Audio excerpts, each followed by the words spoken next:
ઈષ્ટદેવ પરમ કૃપાળુ ભગવાન શ્રી સ્વામિનારાયણ આજે આપણા સ્વામિનારાયણ મંદિર ગોલાણામાં મૂર્તિ પ્રતિષ્ઠાનો એક પાવન અવસર અને આ પ્રસંગે આયોજિત ત્રિદિનાત્મક શ્રીમદ ભાગવતજીના દસમ સ્કંદની દિવ્ય કથા અને કથાના વક્તા પદે આપ સર્વે ભક્તોને જેઓ શ્રી કથાનું શ્રવણ કરાવે છે એવા સ્વામી વિશ્વસ્વરૂપ સ્વામી આ સારું આયોજન આપણા સ્વામિનારાયણ મંદિર ખંભાત દ્વારા કરવામાં આવ્યું છે. ત્યારે ખંભાત મંદિર વતી ઉપસ્થિત સ્વામી કૃષ્ણવલ્લભ સ્વામી, વેદાંત વલ્લભ સ્વામી, એમના નવયુવાન કર્મઠ શિષ્ય સ્વામી શ્રી ધર્માનંદ દાસજી સ્વામી, આ પ્રસંગે ઉપસ્થિત વડતાલ શ્રી લક્ષ્મીનારાયણ દેવ સત્સંગ મહાસભાના પ્રમુખ વિદ્વાન શાસ્ત્રી સ્વામી ગૌતમ પ્રકાશ દાસજી સ્વામી, ઉપસ્થિત પુરુષોત્તમ સ્વામી છેક સુરત રામપુરાથી પધાર્યા છે અને માધવ સ્વામી આવ્યા છે બુધેશથી. ત્યારે ઉપસ્થિત તમામ આદરણીય સૌ સંતો, આ મંદિરની અંદર જેમણે ખૂબ બધી સેવા કરી છે, હમણાં જ સ્વામીજી ઉલ્લેખ કર્યો એવા શ્રી કરશનસિંહજી, બળવંતસિંહજી, વિપુલભાઈ આદિ સમસ્ત ગ્રામજનો, આજુબાજુના ગામોથી પધારેલા ભક્તો, મહેન્દ્રભાઈ વગેરે, આપ સર્વને અમારા ભાવથી જય સ્વામિનારાયણ. પ્રથમ વખત આ ગામમાં આવ્યા, તમારા સૌનો ભાવ નિહાળ્યો, ઉમંગ ઉત્સાહથી આપ સૌએ જે અમારું સામયું કર્યું એ બદલ અમે ખૂબ ખૂબ આજે રાજી થયા છીએ. આ આપણી અસલ પરંપરા છે. આથી 150 વર્ષ પૂર્વે આ મંદિર હોય, એમાં આ પ્રકારની મૂર્તિ હોય, આવું સિંહાસન હોય અને મોટા મોટા સંતો અને ખાસ કરીને ભગતજી સંઘ કાઢતા હોય અને સંઘ કાઢી આ તમામ ગામોની અંદર વિચરણ કરતા કરતા ભગતજી આદિ મોટેરા સંતો એક જ વસ્તુના પિયુષ પાયા છે કે આ અસલ સંપ્રદાય છે. અને અસલ સંપ્રદાયની અંદર ભગવાન સ્વામિનારાયણે જે પ્રથા, જે પદ્ધતિ શરૂ કરી હોય એ પ્રમાણે સત્સંગી માત્ર વર્તવું જોઈએ. તો એ પ્રમાણેની મૂર્તિ સરસ મજાની છે. બહુ જવલ્લે આવી મૂર્તિના દર્શન કરવા મળતા હોય છે. ત્યારે એવામાં તમારા ગામમાં આવી સરસ મજાની મૂર્તિ છે તો સમજવાનું તમારા ગામના ભક્તોનું પણ બહુ મોટું ભાગ્ય છે. ખૂબ આનંદ થયો. મંદિરનો જીર્ણોદ્ધાર થયો છે, નવીનીકરણ થયું છે, નવી વ્યવસ્થાઓ થઈ છે, પણ સિંહાસન એનું એ છે.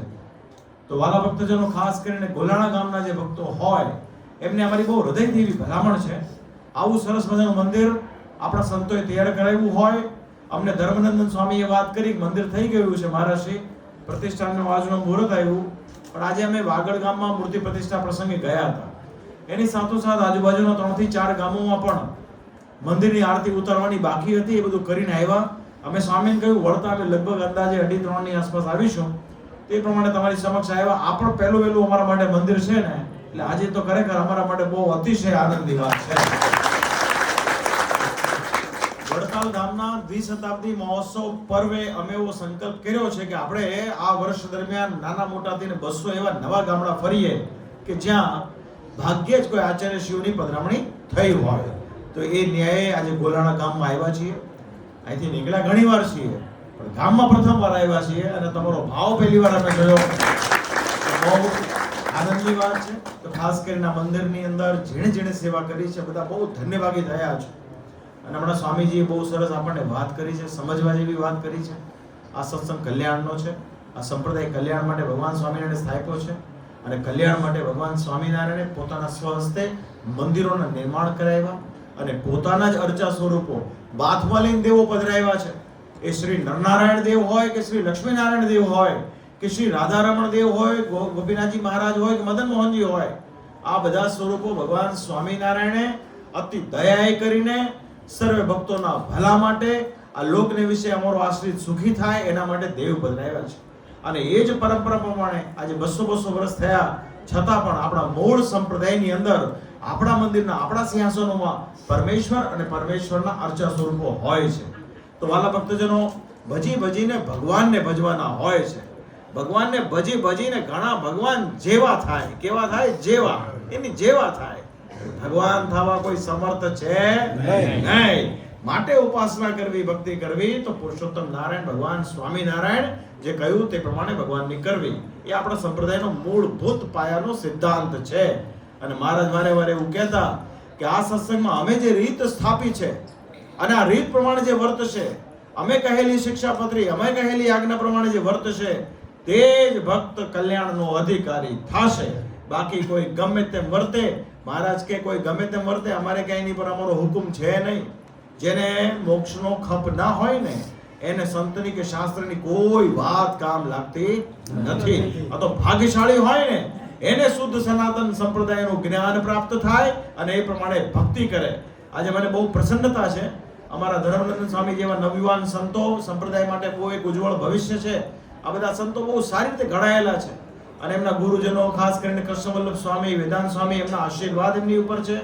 નવતમ સ્વામીજી, પીપી સ્વામી જેવા સંતોનું માર્ગદર્શન, એમની પ્રેરણા એમની સાથે કાયમ હોય છે. બહુ સારા કાર્યો કરી રહ્યા છે અને ખંભાત ખાતે પણ આપણા મંદિરમાં જે કંઈ કાયાપલટ જોઈ રહ્યા છીએ ને એ એમના સનિષ્ઠ પ્રયાસોને લઈને છે. માટે અમારા એમને ખૂબ ખૂબ ધન્યવાદ છે.